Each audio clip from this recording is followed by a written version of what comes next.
এই বাচ্চা বাচ্চা যাও স্নান করতে যাও। তোর মুখটা দেখা যাচ্ছে না, ঝাপসা লাগছে। এখান থেকে তোকে দেখাবো না। হ্যালো এভরিওয়ান, গুড মর্নিং বলার টাইম চলে গেছে, এখন হচ্ছে দুপুরবেলা। এই দেখো এই মানুষটা রান্না করছে, সব রান্না ওই করেছে। এখন ডিম ভাজবে। দেখো দেখো কত কষ্ট। যাই হোক, সকাল সকাল খিচুড়ি রান্না কমপ্লিট। খিচুড়িটা কেমন হয়েছে দেখিও নি, প্রেশার কুকারে করেছি। খোল, এই খুলেছে, ভালোই তো লাগছে। একে ঘি দিয়ে একটু ছোঁক দিতে হবে, তাহলেই হবে। Hello everyone, welcome back to the channel. আজকে এখন দুপুরবেলা 12:30 বাজে। এতক্ষণে তুলেছি, ক্যামেরা অন করেছি। সকাল থেকে সেরকম কোনো অ্যাক্টিভিটি ছিল না, দেরি করে ঘুম থেকে উঠেছি। রবিবার, স্ত্রীর আজকে পড়াও ছিল না। আজকে সকাল থেকে আমি স্ত্রীকে পড়াতেও বসিনি। এই এতক্ষণে ও বসে বসে নিজের অঙ্কগুলো সমস্ত কমপ্লিট করে নিল। এইখানে ফেলে রেখেই চলে গেছে, দেখো। সব আমাকে পরের বার তুলতে হবে। অঙ্ক কমপ্লিট করলো, আর আমি সকাল থেকে আমি আর শান্তনু টুকটাক এদিক ওদিক কাজগুলো সারছিলাম। বাথরুম পরিষ্কার করা, ঘরের ঝুল টুল ঝাড়া। যদিও ঘর ঝাড় দেওয়ার মোছার কাজটা তো হাউস হেল্প করে, ও আসার আগেই ও মানে একদম ঝুল টুল ঝেড়ে ঘর পরিষ্কার করে নেওয়া হয়। ওগুলো ওকে করতে দেওয়া হয় না, বলার ওর কাজের মধ্যে ছিলও না। হয়তো বললেও করে দেবে, মেয়েটা বেশ ভালো, কিন্তু আমরা আর আলাদা করে বলি না। তো সেগুলো সমস্ত হয়েছে, বাথরুম টাথরুম পরিষ্কার করা। তাছাড়া আর কি করা হলো, 7-8 জোড়া জুতো কাচা হয়েছে। শান্তনুই উদ্যোগ নিয়ে সমস্ত ভিজিয়ে টিজিয়ে দিল, দুজনে মিলে ঘষলাম। এমন ঘষেছি হাত খসখস করছে। ওই জুতো কাচতে গিয়ে না পুরো কেরম আঙুলগুলো যেন কীরকম খড়খড়ে হয়ে গেছে।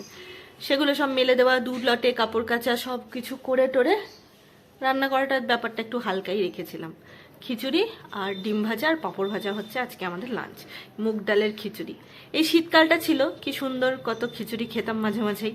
এখন গরমকালে তো আর খিচুড়ি ভালো লাগে না, গরমের গরম গরম খিচুড়ি ভালো লাগে না। শীতকালটা চলে যাচ্ছে কতদিন পরে।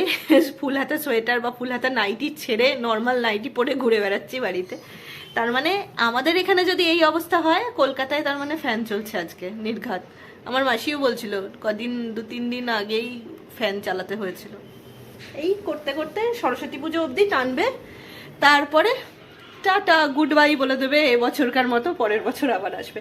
আগে না আমার যতদূর মনে পড়ে, দোল খেলে মানে খুব একটা তো বাইরে গিয়ে রং টং খেলতে পারতাম না, তবুও কখনো সখনো একটু একটু হয়ে গেলে ওই স্নান করাটাকে বেশ ভয় লাগতো। মনে তো ওই ঠান্ডা জল দিয়ে ঘষবে, ওরে বাবা, সে এক ব্যাপার ছিল। কিন্তু এখন আর দোল পর্যন্ত ঠান্ডাটা থাকেই না।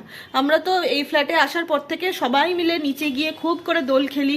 যদিও আমরা জল রং খেলি না, গুঁড়ো মানে আবির, রঙিন আবির নিয়ে খেলি। তারপরে এসে কই স্নান করতে অত অসুবিধে তো হয় না, তার মানে অত ঠান্ডা আর থাকে না। এই দেখো, এটা হলো নতুন নতুন কি গো, পা মোছা। পুরোনোটা কোথায় রাখলে? পুরোনোটা কোথায় রাখলে? ফেলে দিচ্ছ নাকি ওটা?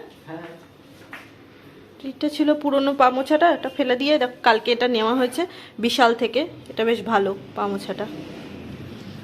আর কি নেওয়া হয়েছে, আর বোতল নেওয়া হয়েছে। এই বোতলগুলো সব ফ্রিজে যাবে, কারণ এবার গরম পড়ছে তো ফ্রিজে জল রাখতে হবে। আর এই বোতলগুলো নেওয়া হয়েছে, এগুলো এমনি বাইরে রাখার জন্য। এই দেখো, বোতলগুলো দেখতে সুন্দর, আর গ্রিপটাও বেশ ভালো, মানে ভালোভাবে ধরা যাচ্ছে বোতলগুলো, এভাবে সুন্দরভাবে ধরা যাচ্ছে। এই বোতলগুলো আমার খুব পছন্দ হয়েছে। আমরা নর্মালি এইরকম বোতলই আনি। তো এইবার 3টে নেওয়া হয়েছে ফ্রিজে রাখার জন্য, আর বাকিগুলো বাইরে থাকবে। আর কি নেওয়া হয়েছে, আর একটা ট্রে নিয়েছি। এই যে এই ট্রেটার দাম নিয়েছে 69 রুপিস। এই যে এটা আমার মাকে দেবো বলে নিয়েছি। আমার মায়ের চা খাবার ট্রেগুলো, চায়ের কাপ রাখার ট্রেগুলো সব ফেটে গেছে। আর কি নিয়েছি, আর কিছু নিইনি। আর এই একটা জিনিস নিয়েছি, এটা হলো দারচিনি। আমার না সব গরম মশলা আছে, শুধু দারচিনি শেষ হয়ে গেছিলো, তাই জন্যে মুদিখানার বাজারে সেদিন দারচিনি কিনতে পারিনি, পরে নিলাম দারচিনি। আর এটা হচ্ছে শুকনো লঙ্কা। এই যে, তো আলাদা করে ছোট একটা প্যাকেট পেলাম। খুব বেশি শুকনো লঙ্কা আমার লাগে না, এই প্যাকেটটাই অনেক দিন চলে যাবে আমার, 2 মাস তো চলেই যাবে, তাই জন্য এটা নিলাম। ব্যাস, এই হলো গতকালের কেনাকাটি।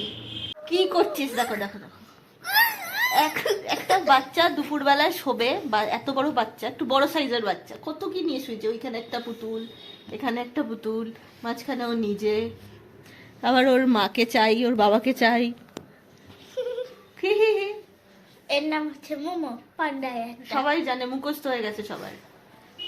চল ঘুমিয়ে পড়। শ্রীর এখন তো ইউনিকর্ন। চল এখানে।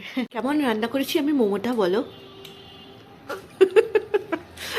কালকে আমরা মোমো খেতে গেছিলাম, দিয়ে 6 পিস মোমো ছিল, তার মধ্যে 3টে শ্রী খেতে পারেনি, আর একটা আমি খেতে পারিনি বলে আবার ঘুরিয়ে প্যাক করে নিয়ে এসেছি। এই মোমোটা খুব ভালো হয় খেতে। কি ভালো রান্না করলাম না, গরম করে দিয়েছি কত ভালো করে।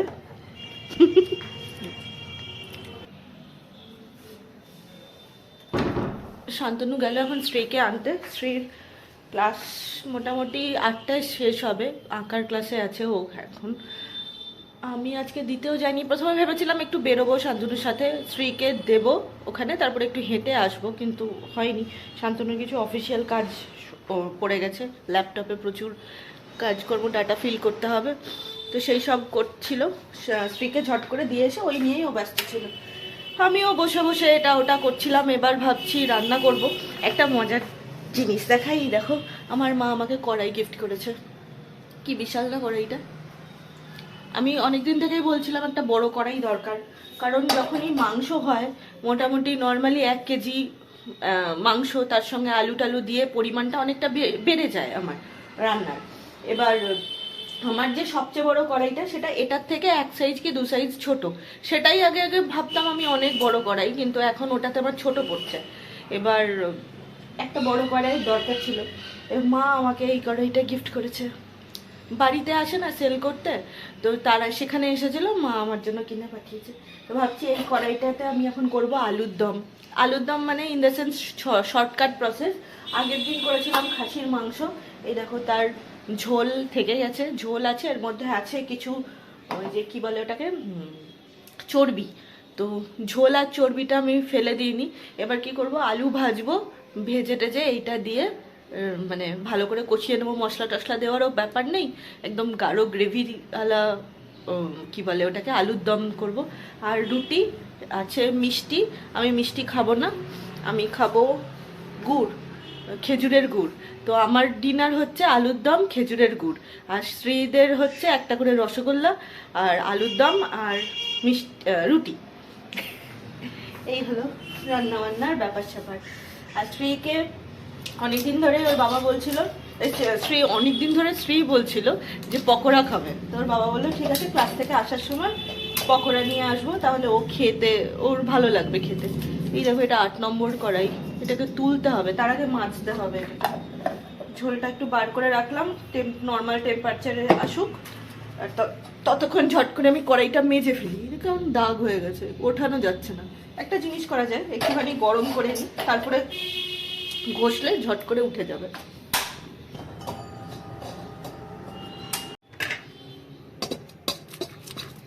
দেখো কি ঝট করে উঠে গেল। তখন থেকে আমি চেষ্টা করছি, যদি এইটা চেষ্টা না করতাম এইগুলো উঠে যেত একবারে। আমি হাত দিয়ে এমনি তুলতে গিয়ে এইগুলো লাগিয়ে ফেললাম। যাই হোক, মাজলে উঠে যাবে। ওঠ, মেজে নিলেই হবে।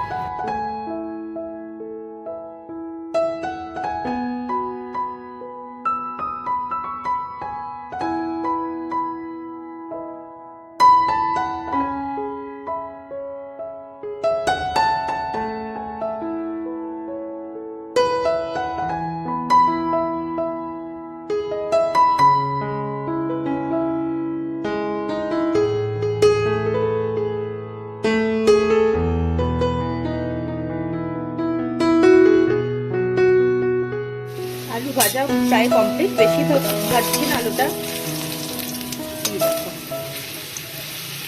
মোটামুটি ভেজেছি, খুব কড়া করে ভাজছি না। এবার দিয়ে দেবো এই ঝোলটা।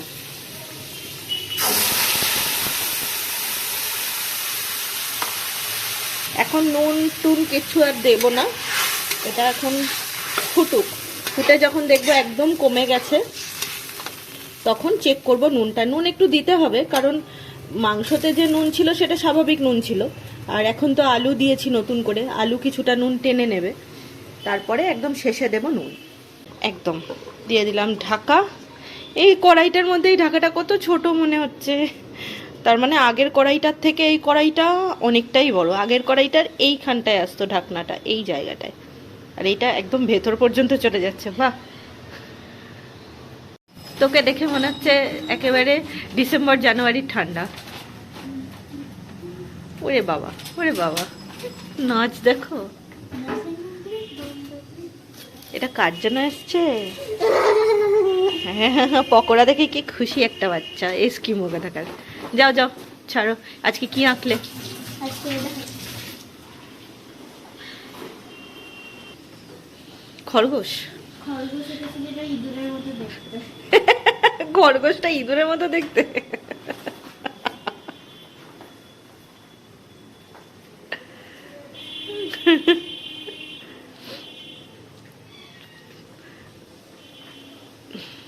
এটা কোয়ালা আর এটা খরগোশ। ও মা, কোয়ালাটা কিউট হয়েছে।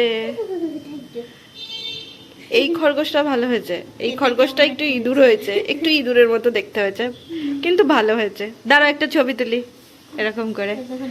ড্রাগন ফ্রুটস, কিন্তু ড্রাগন ফ্রুটসের দেখে মনে হচ্ছে আগুন জ্বলছে মাথায়। ড্রাগন ফ্রুটসের আগুন।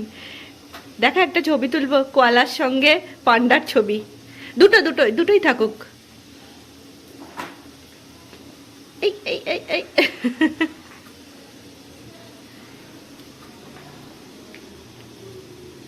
তুলেছি। যাও এবার, এবার ওপরে সোয়েটার ফোয়েটার খোলো, অত ঠান্ডা নেই। গরম লাগছে না তোর? একটু একদিকে ভালো করেছে, আসলে গাড়িতে ঠান্ডা হাওয়া লেগে যায় তো। আর এদিকে আমার তরকারি এত দূর অবধি হয়েছে, আর একটু হবে, আর একটু তেল বেরোবে। হয়ে গেছে আমার আলুর দম, একদম মাংস মাংস গন্ধ বেরোচ্ছে আলুর দম থেকে। এক ঝোল কমিয়ে গা মাখা করে নিয়েছি, এটা কমপ্লিট।